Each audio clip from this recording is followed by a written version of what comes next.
E o Ver Mais já começa falando desse assunto que tomou conta das redes sociais, principalmente de quem tem filhos, sobrinhos e netos. São notícias alertando que vídeos infantis na internet, de uma hora para outra, tornam-se um verdadeiro filme de terror. As imagens fofinhas são interrompidas pelo assustador personagem Momo, com cenas terríveis que ensinam passo a passo, olha só, como as crianças devem fazer para literalmente cortar os pulsos. Eu fico até arrepiada quando a gente fala. Por isso, toda atenção ainda é pouco. A psicóloga Karine Luz é a nossa convidada para a gente conversar bastante sobre esse assunto. Karine, muito obrigada por ter vindo. Fique bem à vontade aqui na Casa do Ver Mais.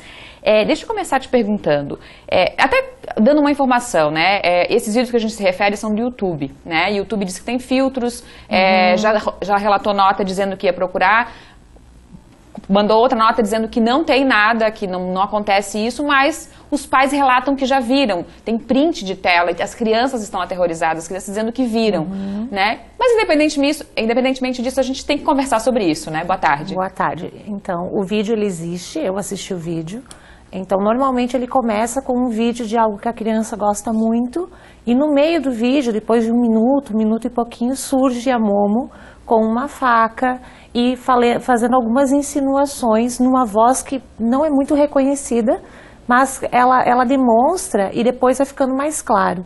E aí ela ameaça a criança do que pode acontecer caso ela não venha a fazer o desafio. Então o vídeo existe, normalmente nesses vídeos onde ensinam as crianças a fazerem as massinhas de smiley. Slime. Slime, isso, de slime. Que eu nem sabia que era uma massinha, mas enfim, a massinha. Então tá ali confeccionando, de repente o vídeo é interrompido e no final ele continua com a situação normal da confecção, que é algo que os pais acabam não percebendo, porque quando olha a criança está vendo algo inocente. Sim, slime, fazendo massinha, isso, né? E depois no final também.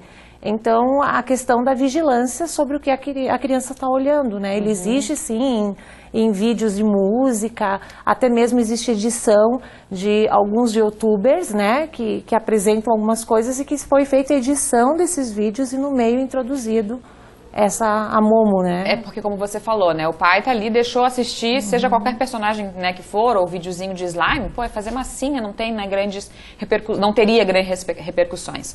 Qual que é a tua orientação como psicóloga em relação a isso? Porque a gente não pode proibir, e aí já tem as orientações de a gente poder olhar isso com cuidado, né, mas agora tá indo além, né? Na verdade é muita coisa, né? A primeira questão é que existe a diferença entre como a criança se comporta nesse mundo de mídia e como um adolescente se comporta. Então, uma criança, vamos colocar até 10, 11 anos, né? Ela não deveria ter acesso total à internet. Então, ela pode ter um tablet, ela pode ter um celular, mas que a família não deixe disponível a conexão com a internet para que ela possa fazer as pesquisas. Que eles baixem alguns vídeos, alguns jogos, onde a família saiba que aquilo está seguro. Em momentos que ela quiser assistir qualquer outro programa, que alguém acompanhe ela, porque ela é uma criança, a criança não percebe que essas ações que a Momo solicita são para um suicídio, porque ela não tem consciência disso, ela é induzida pelo medo, até pelo próprio desafio, por ser uma criança imatura. Já o adolescente, ele pode acabar se identificando com essa situação e o desafio ser uma motivação para um desequilíbrio emocional que ele já possui e aí ser assim, preciso de algo que me apoie. Então, ser um apoio. A recomendação para os pais é vigilância, acompanhamento e os pais são mais velhos, então não conseguem acompanhar exatamente tudo que a mídia tem a oferecer. Então, a única forma é tentar controlar e limitar o uso. Karine, essa tua dica de não deixar os pequenos, pelo menos online, é fundamental. Isso, né? A minha já passou um pouquinho da fase, então não tinha pensado nisso. Mas então não estar online. Os pais têm baixado ali no tablet o que eles querem, tá ali aquilo e ponto, né? A hora que o pai autorizar, ele vai estar do lado para olhar. Assiste o vídeo primeiro, depois se permite que a criança assista. Requer tempo, requer dedicação, mas é a única forma de prevenir que os filhos não sejam acometidos por essas situações. Ainda falando dos pequenos, uma coisa que eu fiquei pensando é que tem alguns relatos de mães que as crianças falaram depois das mães começarem a puxar o assunto, que por que você não contou para o papai e para a mamãe? Porque a Momo disse que se eu contasse ele iria matar vocês, né? Ele iria vir aqui em casa e matar todo mundo. Como é que o pai, né, de repente, se não soube desse assunto pela rede social, como é que o pai pode perceber isso por um lado, como pode prevenir isso por outro, para ter a confiança de conversar com os pais, né, Karine? Primeiro a gente precisa entender que criança não é melhor amigo de pai e mãe, né? A gente escuta às vezes os pais dizerem assim, mas eu sou muito amiga da minha filha. Mas existe uma hierarquia. A amizade não tem hierarquia. Onde existe pai e mãe, tem hierarquia, então não é uma grande amizade. Tem que ser pelo diálogo, pela confiança e observar o comportamento. Se tem algo acontecendo, ela vai se esconder com o celular, ela vai se esconder com o tablet, não vai dormir à noite, vai ter choros inesperados, uma certa relutância a abandonar a família, né, conseguir ir para a escola ou ficar num ambiente sozinha. Vão começar a surgir comportamentos que às vezes a família interpreta como sendo manha de criança e é simplesmente um sintoma de algo que ela está vivendo. Ela vai dar alguma reação, porque ela fica perturbada com isso. Ou então os cortes, né? Existe a questão do corte, existe a questão também do sufocamento, que alguns dizem que a Momo propõe que eles se sufoquem até não aguentar mais.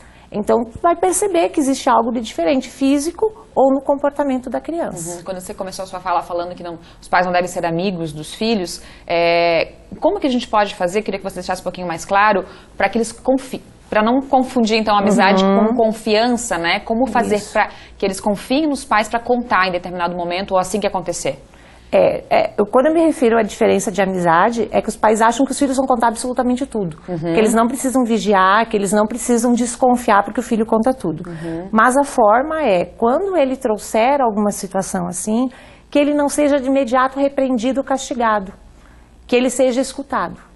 Mas de que jeito, de que forma? Então, por que você acha que é assim? Vamos ver juntos? Porque se a criança sabe que ela vai contar algo e ela vai ser repreendida de imediato, ou ela vai apanhar, ou ela vai se retrair.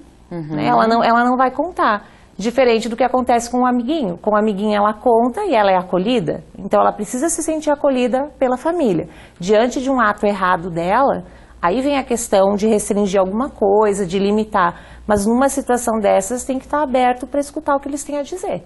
Se tudo for não pode, não dá, não quero ouvir, agora não, isso deve ser invenção sua, ou isso não existe, ela vai repelir, ela não vai se aproximar da família. Isso desde sempre, né? Quanto mais cedo, melhor. Isso, desde pequenininho. Porque você falou da separação até de como deixar livres os vídeos para os pequenos, depois para os já quase adolescentes. Também tem isso, quando chegar na adolescência é mais complicado, né? É mais difícil, e se não for ajustado desde pequeno, desde a questão da internet, da confiança, quanto dos limites do comportamento, é algo que começa desde que a criança está começando a caminhar, desde pequenininho. Ou isso é ajustado nessa fase, depois na adolescência já é muito tarde, fica muito difícil. Porque eles já têm personalidade, eles já questionam, né? Já fica mais complicado. E falando um pouquinho do porquê isso acontece, né? A gente está conversando aqui, eu fico pensando, onde é que a gente foi parar? Né, Karine, que tem um personagem, que tem alguém por trás disso, né? Fazendo coisas desse tipo, conduzindo uma criança a cometer suicídio, né? E a gente pode aproveitar isso para conversar com eles também sobre o que está acontecendo no mundo? Sim, só tem que ter um grande cuidado. Pode conversar, mas tem que ter o cuidado de não alertar eles para algo que pode desencadear o interesse. Então, você pode conversar com a criança falando sobre a existência da Momo, sobre a existência de outros desafios, sobre a pedofilia, sobre o cyberbullying. Dá para conversar instruindo, mas você não precisa necessariamente abrir um vídeo e mostrar para ela o que esse vídeo propõe, porque pode acabar instigando que ela utilize disso para uma outra situação, ou que ela nunca pensou sobre isso. Então, o ideal é essa situação, porque quem desenvolve isso, até existe pouca bibliografia sobre isso, mas existem duas hipóteses: pessoas que lançam esse tipo de desafio pelo prazer de ver a repercussão daquilo que ela fez, e pessoas que estão com dificuldades, estão com angústias e precisam projetar no outro esse sentimento, a fim de que uma grande massa, fazendo aquilo que eu não tenho coragem, venha facilitar a minha motivação, como acontece nos casos, né, que a gente viu ali da questão da escola, né, de matar várias pessoas e depois se suicidar. Sim. Bom, o papo tá tão bom, até esqueci de olhar o nosso tablet, já que já tem participação. Se você quiser também pode compartilhar com a gente, se você recebeu alguma informação sobre esses casos, se você quiser fazer uma pergunta aqui também para a Karine. O nosso WhatsApp é 98405-2073. Tem aqui já uma participação da Sandra, do Desbravador. Ela falou: boa tarde, Sandra, obrigada pela participação. Minha filha começou a ter umas atitudes, chorava por nada, não queria dormir sozinha. ela estava assistindo alguns vídeos e desenho. Então a Sandra compartilhando com a gente, e é assim mesmo, né? Que bom que ela já ficou atenta, já soube que era disso, né? Isso, que ela foi investigar, foi olhar o que estava acontecendo. Né? Gente, vamos participando com a gente então, depois eu vou continuar o papo aqui com a Karine, a psicóloga, a Karine Luza, pra gente falar mais sobre isso. A gente vai falar também até sobre alimentação, como que a internet pode influenciar na alimentação das nossas crianças. A gente vai fazer uma pausa bem rapidinho e já volta, não sai daí.